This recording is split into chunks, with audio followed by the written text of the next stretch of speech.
all the great things in other high achievers' lives, all the reasons that these successful people that you look up to, that you aspire to be like, are the way they are, have all come from a place of being uncomfortable. That's just a fact. Single biggest reason why people have bad days is because they start them off by looking around at everybody else and seeing what they're doing instead of having the focus and the discipline to actually start your day off with you in control. Because everywhere I look and everywhere I see in today's society, everybody's doing everything they can to be more comfortable. They're looking for the more convenience. They're looking for the quicker. They're looking for the faster. Don't ask for security, ask for adventure. And see, it's not important how long you live. What's important is how you live. You know, I think people are always looking for some sort of, remedy or some shortcut that's going to make them be able to do things that are hard easier. But no, they're hard things for a reason. So they're going to be hard. If they were easy, everyone would do them. We go through life trying to seek security and not coming outside of our comfort zone, and we take most of our stuff with us to the grave. Ask yourself, what's blocking you? What's preventing you from acting? Why don't you have the courage to handle that? Why won't you face that? What are you running away from? What kind of avoidance behavior are you engaged in? Next is, what is the worst thing that can happen when you take action? But you have to make a conscientious decision that you're going to change. And it's not dependent on anybody else. Self-discipline begins with the mastery of your thoughts. If you don't control what you think, you can't control what you do. Understanding how to set up daily routines with alternating brain and body training and killing procrastination.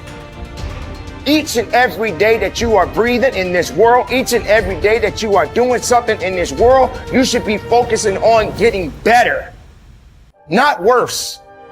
Show me your character.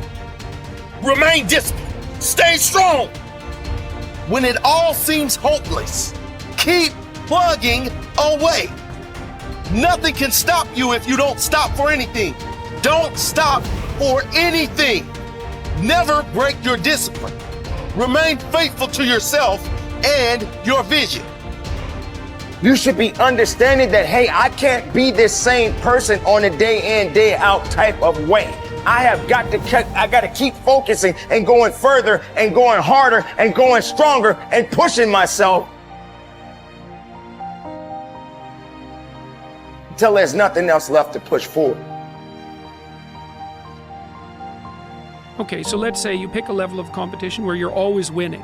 It's like, well, all that means is you've picked the wrong level of competition. Yes. Because, let's say you're a grandmaster chess player and all you do is play amateurs, and every night you go home and congratulate yourself on what a genius you are because you just stomp these people left, right, and center. It's like, you're not a genius, you're a dimwit. Right. What you should be doing is playing people who are beating you as much as you can tolerate. Right. So maybe that's 40% of the time, maybe it's 60% of the time.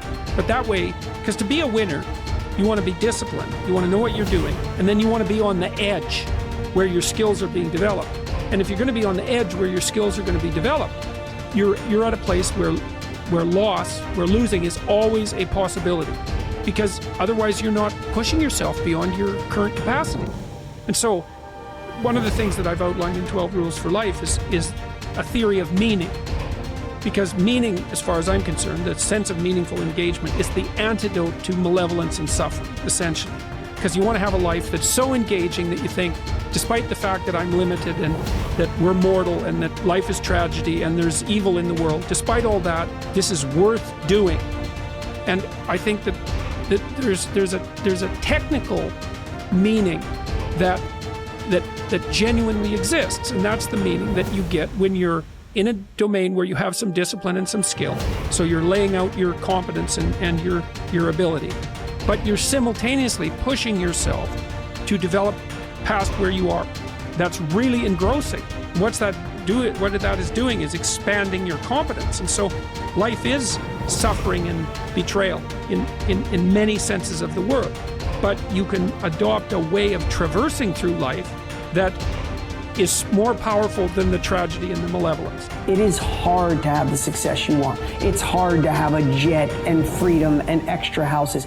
And it takes hard work and it takes time. And there's no shortcut. I don't care what anybody thinks. There's no shortcut. Maybe you could have bought Dogecoin and you got lucky. That is the rarest thing in the history of the world. Ed and I would bet we agree. I don't even know. Neither one of us probably invested in crypto when all of our friends said to, because we didn't know it, we didn't feel it, and we missed it. So I'm so blessed if you did for you. But that's not where true wealth is made. You have to work 50% harder than you think you do. You have to get kicked in the teeth more than you think. You have to get questioned by your friends and family and look like the dreamer twice as much as you think. The people you thought were going to support you aren't. Some people are going to talk behind your back. Some friends are going to leave you. And guess what?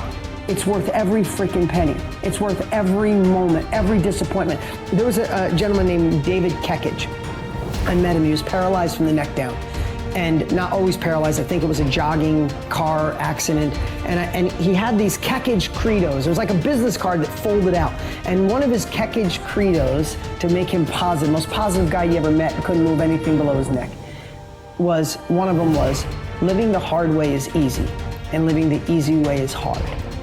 So before I answer this about multiple streams of income, I think it's really important I tell you this.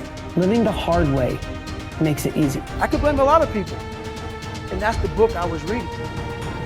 And I put it off on everybody else. It wasn't until I said, you know what, for me to fix this, I gotta read what the f is wrong with David God. Not blame anybody. Read my book and say, okay, I'm afraid of my shadow.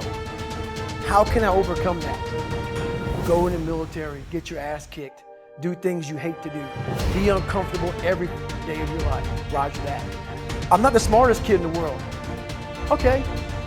Instead of somebody saying, oh no, you're smart. No, don't say that to yourself. I said to myself, no, I'm a dumb mother. Okay, roger that. How you get smarter? Educate yourself. So the things that we run from, we're running from the truth. We're running from the truth, man. So the only way I became successful was going towards the truth. As painful and as brutal as it is, it changed me. It allowed me to become, in my own right, who I am today. If you do what other successful people do over and over again, nothing can stop you from eventually enjoying the same rewards that they do. But if you don't do what successful people do, nothing can help you. Success is not an accident. Sadly, failure is not an accident either. You succeed when you do what other successful people do over and over until these behaviors become a habit. Likewise, you fail if you don't do what successful people do. In either case, nature is neutral. Nature does not take sides. Nature doesn't care. What happens to you is simply a matter of law. The law of cause and effect. You can look at yourself as a machine with a default mechanism.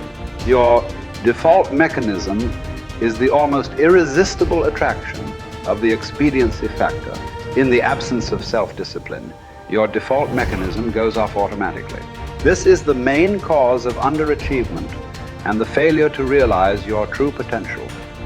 When you are not working deliberately, consciously, and continuously to be and have those things that constitute success for you, your default mechanism is at work. You end up doing those fun, easy, and low-value things in the short term that lead to frustration, financial worries, and failure in the long term. One of the most important requirements for success, once you have decided what it is that you want, is the quality of willingness.